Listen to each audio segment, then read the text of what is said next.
Hi అండి, అక్కలో చెల్లెళ్ళు ఏటి మళ్ళీ లక్ష్మీ రాణితో రాలేదనుకుంటున్నారా? అందుకే లక్ష్మీలో పాలు పక్కన వేసానండి. ఎందుకంటే మీకు చిరాకు అనిపించిందని నాకు అనిపించింది. ఎందుకంటే యాక్చువల్గా నేను నా స్టైల్లో నేను ఇలాగే చెప్పడమే నాకు ఇష్టం. నేను ఇలాగే చెప్దాం అనుకున్నప్పుడు కొంతమంది కొన్ని రకాలుగా చెప్పారు. అందరికీ ఇలా చెప్తే బోరింగ్గా ఉంటుంది, మా ఇంట్లోకి ఎక్కదని. అందుకే జస్ట్ ఫర్ ఫన్గా అనుకున్నాను. కానీ నాకైతే మాత్రం అది చిరాకుగా అనిపిస్తుంది. ఎందుకంటే రెండు వకలు చేయాలంటే మన టైం చూస్తే చాలా తక్కువ. మనం చెప్పవలసింది మన అక్క చెల్లెళ్ళు ఎందంటే వచ్చి రూపాయి సంపాదించుకోవాలని అనుకున్న విషయాలు చెప్తాం అనుకున్నప్పుడు మనం ఇవన్నీ చేయడం అనవసరం నాకు అనిపించి అందుకే లక్ష్మీని ఒక పాలు పక్కన పెట్టేసనమాట. ఇప్పుడు నేను చెప్తున్న మ్యాటర్ ఏంటంటే ఇండియా టు సింగపూర్ వచ్చిన విషయం చెప్పాను. సింగపూర్ ఎయిర్పోర్ట్లో జరిగిన విషయం చెప్పాను. నాకు జరిగిందని నేను చెప్పాను. కానీ ఇక్కడ ఇంకో మ్యాటర్ చెప్పాలి. ఇక్కడికి వచ్చిన తర్వాత క్లాసెస్ కోసం, కానీ అది నేను తర్వాత చెప్తాను. ఇప్పుడు లక్ష్మీ రాణి దగ్గర మరి ఒక టాపిక్ అయిపోయింది కాబట్టి అందులోకి వెళ్ళిపోతున్నాను. ఏంటంటే ఇక్కడ తెల్లవారి మన ఆడవాళ్ళు లేసే టైం ఏంటనేది, ఇక్కడ పనికి వచ్చిన ఆడవాళ్ళు ఏమంటే ఇక్కడ పనికి వచ్చిన ఆడవాళ్ళు అయితే మ్యాక్సిమం అయితే 4, 5, 6 ప్రతి ఇంటోళ్ళు అలాగే లేస్తారు. ఆదివారం పూట మాత్రమే 7, ఎందుకంటే ఆ రోజు హాలిడే అయితే అది మేడమ్మలకి నైట్ డ్యూటీకి వెళ్ళి వస్తే మాత్రం వాళ్ళు వస్తాడు టిఫిన్లు ఉండాలి. లేదంటే మేడమ్మలకి మార్నింగ్ డ్యూటీ అయితే మళ్ళీ సేమ్ రొటీన్గా తెల్లారు లేసి వాళ్ళకి అన్నీ ప్రిపేర్ చేయాలి మనం.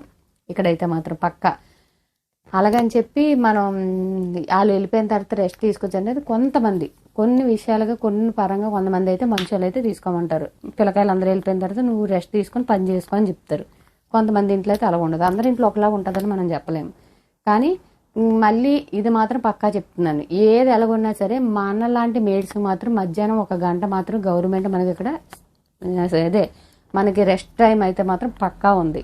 మనం ఉదయం రెస్ట్ తీసుకున్నా తీసుకోపోయినా మధ్యాహ్నం రెస్ట్ మాత్రం పక్కాగా మనకి ఇక్కడ గవర్నమెంట్ నిర్ణయించింది. మ్యాక్సిమం మనకి 8 గంటల నిద్ర ఇక్కడ నిర్ణయించింది. అందుకే భయపడక్కర్లేదు. ఇక్కడ రెస్ట్ ఉండదా తెల్లవారి నుంచి అలాగ బదవాడేయాలంటే మిగతా దేశాల్లో చూస్తున్నారు కదా అన్ని దిక్కల పని ఎంత కష్టంగా ఉంటుందో, ఎంత ఇదైనా సరే రెస్ట్ అనేది చాలా తక్కువ మిగతా దేశాలు. కానీ ఇక్కడైతే మాత్రం పక్కాగా మనకి రెస్ట్ ఉంటుంది.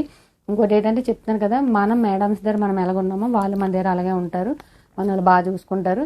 నేను చెప్తాను, ఫస్ట్ నేను ఉన్న ఇంట్లో అయితే 4 గంటలు వేసిందని కాబట్టి మా మేడం చెప్పింది రెస్ట్ తీసుకొని మిగతా పని చేసుకొని వాళ్ళు స్కూల్కి వెళ్ళిన తర్వాత మళ్ళీ నేను 1 గంట 7 గంటల వరకు పడుకొని మళ్ళీ లేచి అప్పుడు పని చేసుకుంటుందని మళ్ళీ మధ్యాహ్నం కూడా రెస్ట్ ఇచ్చేవారు. రాత్రి అయితే మరి 10 గంటలకల్లా నేను రూమ్కి వెళ్ళిపోయేదాన్ని. అందరి ఇంట్లో కూడా అలాగే ఉంటుంది. అందుకే భయపడక్కర్లేదు. ఓకేనండి, మర్చిపోకుండా నా వీడియో ఎవరికి యూజ్ అయితే వాళ్ళే కాదు ప్రతి ఒక్కరు లైక్ చేయండి. ఎందుకంటే మీకు కాకపోయినా రేపు అన్న రోజు ఎవరికైనా ఇది ఒక ఉపయోగం అవుతుంది. ఎందుకంటే ప్రతి ఒక్కరు ఇలాంటి దేశం వచ్చి రూపాయి సంపాదించుకోవాలనుకున్న వాళ్ళకి ఒక యూజ్ అవుతుంది. అందుకే నా ఛానల్ లైక్ చేయండి, మర్చిపోకుండా కామెంట్ చేయండి, అలాగే సబ్స్క్రైబ్ చేయించండి. అర్థమవుతుందా? లైక్ చేయండి, కామెంట్ చేయండి, సబ్స్క్రైబ్ చేయించండి ముగ్గురితో. Okay, bye.